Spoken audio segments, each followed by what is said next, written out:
السلام عليكم ورحمة الله تعالى وبركاته. معوذا مبسملا محمدا مصليا ومسلما على سيدنا محمد صلى الله عليه وسلم. قال الله تعالى في القرآن الكريم والفرقان المجيد: فأعوذ بالله من الشيطان الرجيم بفضل بسم الله الرحمن الرحيم. إن الله وملائكته يصلون على النبي يا أيها الذين آمنوا صلوا عليه وسلموا تسليما. اللهم صل على سيدنا نبينا مولانا محمد وعلى آل سيدنا محمد وبارك وسلم عليه. அல்ஹம்துலில்லாஹ். நாம் இன்றைக்கு பார்க்க இருக்கின்ற பாடம் லைலத்துல் கத்ரின் சிறப்புகள். இப்னு அப்பாஸ் ரலியல்லாஹு அன்ஹுமா அறிவிக்கின்றார்கள், ரசூலுல்லாஹி ஸல்லல்லாஹு அலைஹி வஸல்லம் அவர்கள் ஒரு முறை சஹாபாக்களுக்கு மத்தியில் அமர்ந்திருக்கின்ற பொழுது பனு இஸ்ராயீலில் ஒரு நபர் வாழ்ந்தார். அவர் அல்லாஹ்வுடைய பாதையில் 1000 மாதங்கள் சண்டை போட்டு கொண்டு இருந்தார், போர் செய்து கொண்டு இருந்தார். இதை பற்றி நபி அவர்கள் சஹாபாக்கள் கூறுகின்ற பொழுது சஹாபாக்கள் ஒரு ஆசை ஏற்படுது. ஆச்சரியப்பட்டாங்க. முதல்ல ஒரு ஆசை ஏற்படுது. என்னென்னா, நம்மளுடைய காலமோ வயசோ 60க்கும் 70க்கும் மத்தியில் தானே, நம்மால் 1000 மாதங்கள் போர் செய்ய முடியாதா என்பதாக ஒரு வருத்தம், ஒரு கவலை ஏற்பட்டது. இதை அறிந்த ரசூலுல்லாஹி ஸல்லல்லாஹு அலைஹி வஸல்லம் அவர்கள் இப்படி துவா கேட்டால்: யா அல்லாஹ், யா ரப்பி ஜஅலத் உம்மத்தி அக்ஸல் உம்மமி ஆமார். யா அல்லாஹ், என்னுடைய உம்மத்தை நீ 60க்கும் 70க்கும் மத்தியில் குறைஞ்ச வயசை கொடுத்துருக்குறையா அல்லாஹ், அவர்கள் அந்த வயசில் குறைந்த அமல்கள் செய்ய முடியும் யா அல்லாஹ் என்பதாக நபி துவா கேட்க, அல்லாஹ் அந்த துவாவுக்கு பதில் கொடுக்கும் விதமாக அல்லாஹ் லைலத்துல் கத்ரை கொடுத்தான். அந்த லைலத்துல் கத்ர் என்பது 1000 மாதங்களை காட்டிலும் சிறந்ததாக இருக்கின்றது. யோசிச்சு பாருங்களேன், அல்லாஹ் எவ்வளோ பேர் ரஹ்மத் செய்கிறான் பாருங்கள். அந்த பனு இஸ்ராயீல் வாழ்ந்த நபர் 1000 மாதங்கள் போர் செய்தார். நமக்கு ஒவ்வொரு வருஷமும் 1000 மாதம் கிடைத்து கொண்டு இருக்கின்றது. ஒரு மனுஷன் உயிர் வாழ்கிறான், எத்தனை வருஷம்? 30 வருஷம் வாழ்றான்னு வச்சுக்கோங்க. 30 வருஷம் அவன் மினிமம் ஒரு 6 லைலத்துல் கத்ர் அறிந்தான்னு சொன்னால் யோசிச்சு பாருங்கள், 6000 மாதம் அவன் அமல் செய்த நன்மை கிடைத்து விடுகின்றது. எவ்வளோ பெரிய ரஹ்மத்தை பாருங்கள். இந்த சிறப்பை அல்லாஹ் இந்த உம்மத்துக்கு கொடுத்திருக்கின்றார். அப்போ நபி கூறிய அந்த நபர் யார்? அந்த வரலாற்று சிறப்புமிக்க நபர் யார் என்று பார்த்தோம் சொன்னால் கிதாப் பதிவு செய்கின்றார்கள். அவன் பேர் ஷமூன் ரஹிமஹுல்லா. ஷமூன் ரஹிமஹுல்லா அவர்கள் பனு இஸ்ராயீலர்களில் ஒரு நபராக இருந்தாங்க. அவர்கள் 1000 மாதங்கள் அல்லாஹ்வுடைய பாதையில் போர் செய்து கொண்டிருந்தார்கள்.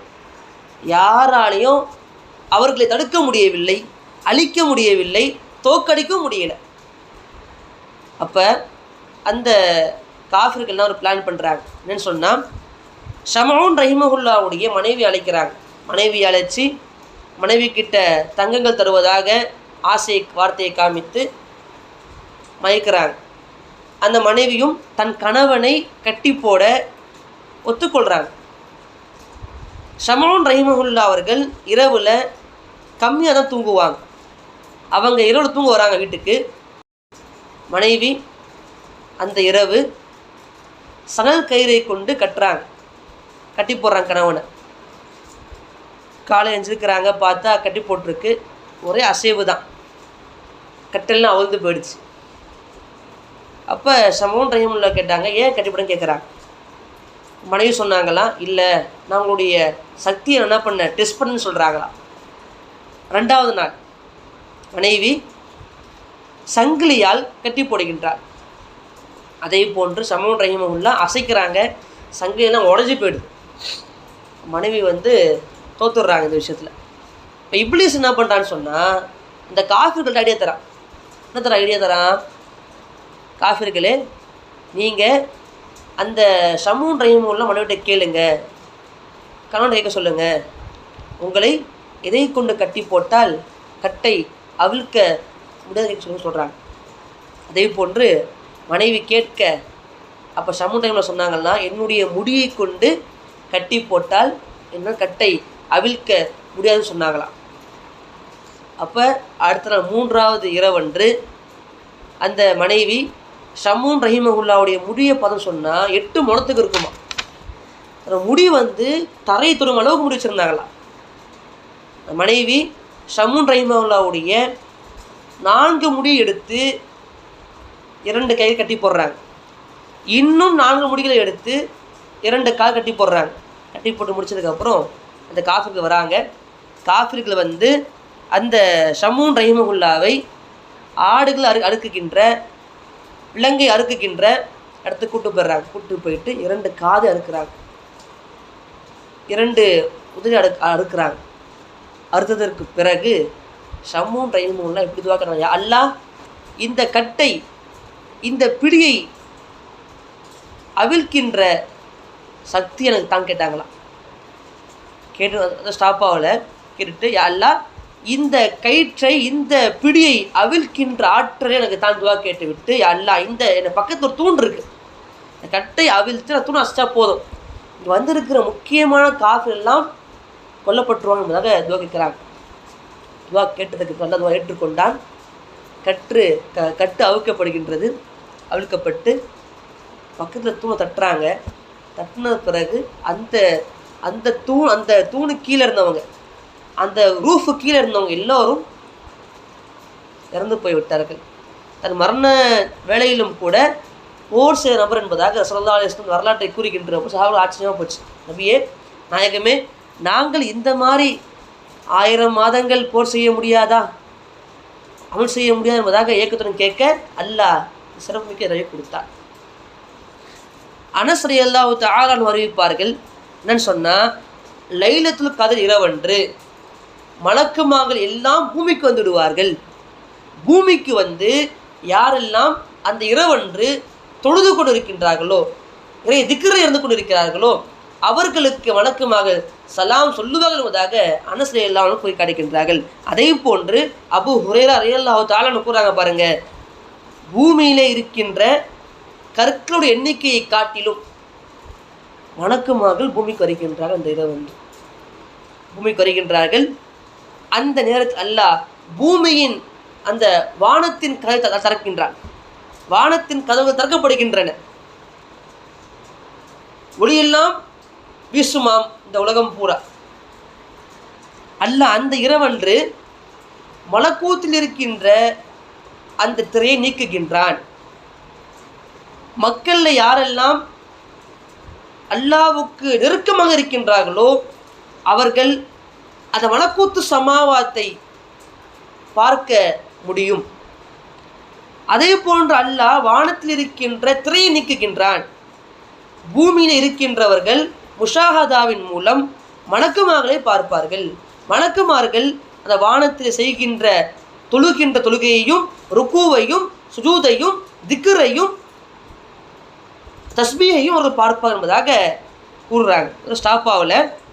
அதே போன்று அல்லாஹ் அந்த இரவன்று சொர்க்கத்தின் திரையை நீக்குகின்றான். அதே போன்று பூமியில் இருக்கின்ற அல்லாஹ்வின் நெருக்கமான மக்கள் முஷாஹதாவின் மூலம் சொர்க்கத்தை பார்ப்பார்கள். சொர்க்கத்தில் உள்ள கோட்டைகளையும் ஹூர் ஈன்களையும் நதிகளையும் மரங்களையும் பழங்களையும் பார்ப்பார்கள். அதே போன்று முஷாஹதாவின் மூலம் அல்லாஹ்வுடைய அந்த அரிசை பார்ப்பார்கள். அதே போன்று அவர்கள் சொர்க்கத்திலே உள்ள அந்தஸ்தையும் பார்ப்பார்கள், இறைநேசன் அந்தஸ்தையும் பார்ப்பார்கள், சுஹதாக்கள் சித்திகளையும் அவர் பார்ப்பார் என்பதாக கூறி காட்டுறாங்க. அதே போன்று அவர்கள் அன்று இரவு முஷாஹதாவின் மூலம் நரகத்தையும் பார்ப்பார்கள். நரகத்தில் உள்ள அதாபை அவர்கள் பார்ப்பார்கள். அது மட்டுமல்ல, லாஸ்ட்டாக சொல்கிறாங்க பாருங்கள், அந்த இரவன்று அல்லாஹ்வுடைய அந்த திரை நீக்கப்படுகின்றது. அல்லாஹ்வுக்கு நெருக்கமானவர்கள், இறைநேசர்கள் அல்லாஹ்வினுடைய அழகை பார்ப்பார்கள் என்பதாக அபூ ஹுரைரா ரலியல்லாஹு தஆலா அன்ஹு கூறி காட்டுகின்றார்கள். உமர் ரலியல்லாஹு தஆலா அன்ஹு ரசூலுல்லாஹி ஸல்லல்லாஹு அலைஹி வஸல்லம் கூறி காட்டுகின்றார்கள். என்னன்னு சொன்னால், எவர் ஒருவர் ரமலான் பிறை 27 அன்று அன்று இரவிலிருந்து சுபுஹ் வரைக்கும் அமல் செய்கின்றாரோ, அவர் ரமலான் மாதம் முழுவதும் இரவு தொழுவதை விட இந்த அமல் எனக்கு பிரியமானதாக இருக்கும் என்பதாக ரசூலுல்லாஹி ஸல்லல்லாஹு அலைஹி வஸல்லம் கூறி காட்டுகின்றார்கள். உடனே ரசூலுல்லாஹ்வுடைய மகள் ஃபாத்திமா ரலியல்லாஹு தஆலா நான் கேட்டாங்கன்னா, ரசூலுல்லாஹ், மக்கள் சில பேர் பலகீனமாக இருப்பாங்களா இல்லையா, அவங்களாம் நிற்க முடியாதே, நின்று தொழுக முடியாது கேட்கும் பொழுது நபி சொன்னாங்களாம், நீங்கள் அன்றைய இரவன்று உங்கள் தலைக்கு தலைகாணியை வைக்காதீங்க, மாறாக நீங்கள் அன்றைய இரவன்று நீங்கள் சாய்ந்து கூட தலைவாணி வைத்துக் கொள்ளுங்கள், உட்கார்ந்த நிலைமையிலேயோ அல்லது சாய்ந்து கூட நீங்கள் இறைவனை தொழுங்கள் என்பதாக ரசூலுல்லாஹி ஸல்லல்லாஹு அலைஹி வஸல்லம் கூறி காட்டுகின்றார்கள். ஆயிஷா ரலியல்லாஹு தஆலா அன்ஹா கூறுவார்கள், ரசூலுல்லாஹி ஸல்லல்லாஹு அலைஹி வஸல்லம் கூறியதாக, மன் அஹ்யா லைலத்த கத்ரி, எவர் ஒருவர் லைலத்துல் கத்ர் இரவை உயிர்ப்பிக்கின்றாரோ, மேலும் அன்றைய இரவு யார் 2 ரக்காத் தொழுகின்றாரோ, மேலும் இறைவனும் பாவம் பெற்றிருக்கின்றாரோ, அல்லாஹ் அவர் பாவத்தை மன்னிக்கின்றான், அல்லாஹ் அவர் ரஹமத்தை இறக்குகின்றான். அது மட்டுமல்ல, அந்த நபரை ஜிப்ரீல் அலைஹிஸ்ஸலாம் தன் ரெக்கையை கொண்டு தடவுவாங்களாம். அந்த நபரை ஜிப்ரீல் அலைஹிஸ்ஸலாம் தன் ரெக்கையை கொண்டு யார் மீ தடவுறாங்களோ அவர் சுவனம் போவார் என்பதாக ரசூலுல்லாஹி ஸல்லல்லாஹு அலைஹி வஸல்லம் கூறி காட்டுகின்றார். எனவே இன்றைய இரவு சிறப்புமிக்க இரவாக இருந்து கொண்டிருக்கின்றது. நாம் இந்த இரவை அடைந்து அமல் செய்கின்ற தௌஃபீக் தந்தருள் புரிவானாக. வாஹிரு தஅவானா அல்ஹம்துலில்லாஹி ரப்பில் ஆலமீன். அஸ்ஸலாமு அலைக்கும் ரஹ்மத்துல்லாஹி தஆலா வபரகாத்துஹு.